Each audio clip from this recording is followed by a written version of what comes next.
കാരണം കല്ലെടുത്തെറിയുമ്പോൾ ചിറക് വീശി ഇതാക്കുമ്പോൾ സ്വാഭാവികമായിട്ടും രോഗം വരാൻ സാധ്യതയുണ്ടെന്നാണ് ഇതുവരെ നടത്തിയ പഠനങ്ങളുടെ റിപ്പോർട്ട്. അപ്പോൾ വിജിലൻ്റ് ആവേണ്ടത് ഇപ്പോൾ ഈ കേസ് നെഗറ്റീവ് ആണെങ്കിൽ ഇനിയിപ്പോൾ ഭാവിയിൽ ഇത് പറന്നില്ലെങ്കിൽ പോലും ഈ മാസങ്ങൾ ശ്രദ്ധിക്കേണ്ട മാസങ്ങളാണ്. മെയ് മാസം മുതൽ സെപ്റ്റംബർ വരെ ലഭ്യമായിട്ടുള്ള പഠന റിപ്പോർട്ടാണ്.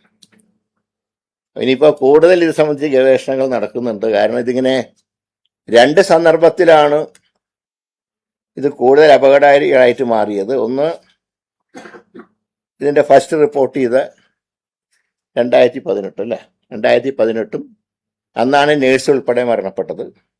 പിന്നെ 2022 അതിന് എല്ലാ വർഷവും റിപ്പോർട്ട് ചെയ്യുന്നുണ്ടെങ്കിൽ ഈ 2 വർഷങ്ങളിലാണ് ഏറ്റവും അധികം അപകടം ഈ രോഗം മൂലം ഉണ്ടായത്.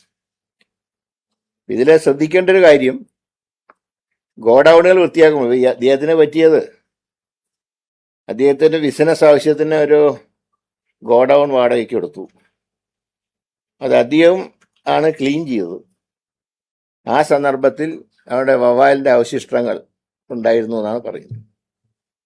അതുകൊണ്ടാണ് ഇതിൽ ഈ മാസക്കാലം വളരെ വിജിലൻ്റ് ആകണം എന്നുള്ള ഒരു മെഡിക്കൽ റിപ്പോർട്ട് തയ്യാറാക്കിയിട്ടുള്ളത്.